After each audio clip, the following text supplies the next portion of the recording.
Hello everybody, my name is Ray. Welcome to the Evangelical Dark Web. Today we're going to be talking about Revoice, and I'm going to be kind of exposing the fact that they have purged their YouTube channel. Now, I don't believe anyone else has talked about this issue thus far in the world of discernment ministries, so let me be the first to do it. And don't forget to like the video and also subscribe to the channel because that really helps get the message and reporting out there that I'm doing, and also helps small independent YouTube content creators get ahead when the algorithms are not about floating Christian content creators to the top, if that's not already obvious. So let's dive right into the Revoice YouTube channel and how it's been purged. This is sorted by popularity.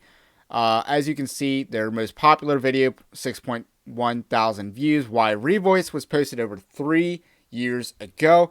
They've left that, and they've left this webinar with Tish Warren, who's, very big Eva. I believe she writes for Christianity Astray.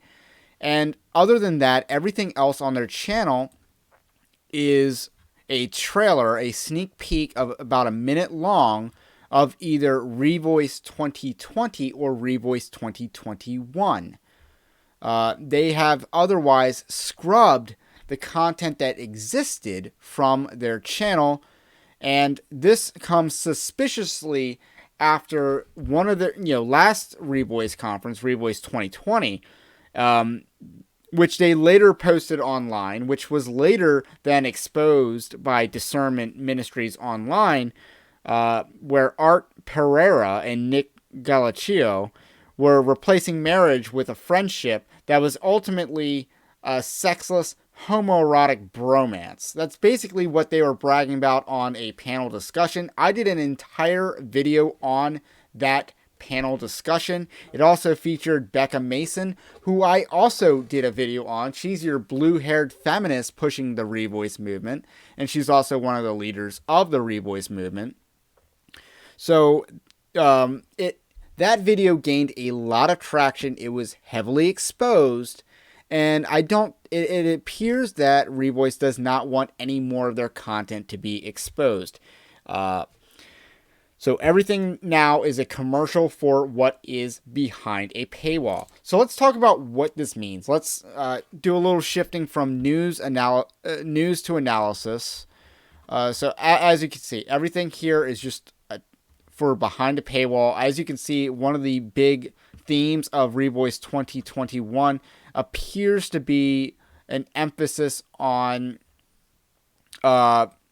mixed orientation marriages, as they call it, and being nice. That's Preston Sprinkle's big thing. So again, let's just dive right into more of the analysis. What does this mean? This is a significant move that means that their recent conference will not be exposed as easily. And this, along with a profit motive, are the two most obvious reasons why Revoice has purged their YouTube channel. Just like how Ed Litton's church, temporarily purged their YouTube of his plagiarized sermons to cover up his misdeeds, Revoice is also apparently not proud of their past videos, which were freely available previously. We can also stick a fork in their YouTube channel. With no substantive content, their subscriber count will continue to stagnate. Again, their subscriber count has not grown in the several months that I've been monitoring it. Like when I did that video on that homoerotic friendship, their subscriber count was about the same. It has not substantively grown whatsoever, despite all this new content they have out there. They simply cannot compete in an environment where they're unwilling to post substantive content. So they're not willing to do that. They basically decided that YouTube is not for us. That's what this move really means. Revoice may be confident in their business model, but they're certainly afraid of being exposed. YouTube was not a winning platform for them, as it means posting substantive content that opens them up for liability and exposure.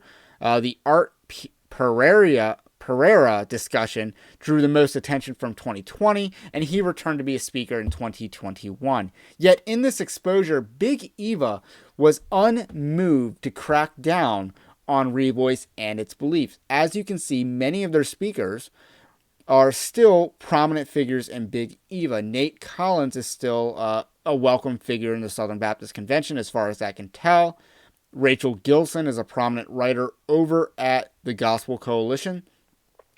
Preston Sprinkle still gets around in Big Eva. And, there's a few others. And several of these others are, have some Southern Baptist background, such as Nate Collins and Becca Mason. And I do believe that, this movement is poised to take over the Southern Baptist Convention, especially since they are not wise to games being played on them. So I do see this going through the seminaries because, again, they tolerate people like Karen Swallow Prior. However, in conclusion, I do want to say the fact that Revoice cannot compete on YouTube is a good thing. This is a good thing. The fact that they are retreating behind a paywall is also not a bad thing. It's not a great thing. I do think that it may signal some confidence in their business model and the fact that they probably do have a religiously devoted fan base that will, continue to support the organization. And they probably also have some dark money behind the shadows as well. That's certainly not beyond speculation. However, exposing Revoice, and I want to make this point clear, exposing Revoice, which I did intend to do with Revoice 2021, and which is how I came across the fact that they purged their entire YouTube channel. Exposing them means nothing if we do not, if we allow them to separate the Revoice conference from Side B theology. No, the Side B theology is the Revoice conference, and we cannot allow these two ideas to be separate. Revoice has existed to push Side B theology, the Revoice movement, as I have called it. However, Side B theology can exist without Revoice, and it often does. A lot of people don't realize that they actually do believe in Side B theology, and it's important to expose what this is, who promotes it, and why it's wrong. Side B theology is something that undermines the gospel in that it undermines what sin is, and it undermines what repentance is. Therefore, it also changes the expectation that a Christian can have and the promise of what salvation, sanctification, and ultimately glorification look like. It undermines all of these things. It undermines creation, salvation, restoration, sanctification, glorification, and, our understanding of sin. It undermines the gospel. And that needs to be exposed. And perhaps I'll do a longer video on Side B Christianity. However, I do think you should check out the video I did on Peter Valk. And I believe I broke that down there. I'm going to put all these videos that I've referenced at the end so you can look at them.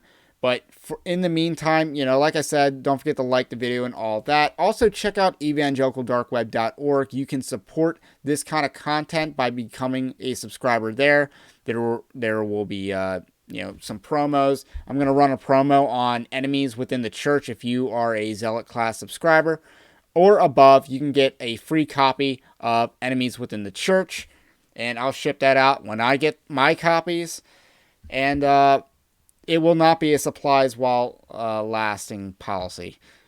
So with that said, my name's Ray. This is the Evangelical Dark Web. Let me know what you think about what I think, and I will catch you on the next one.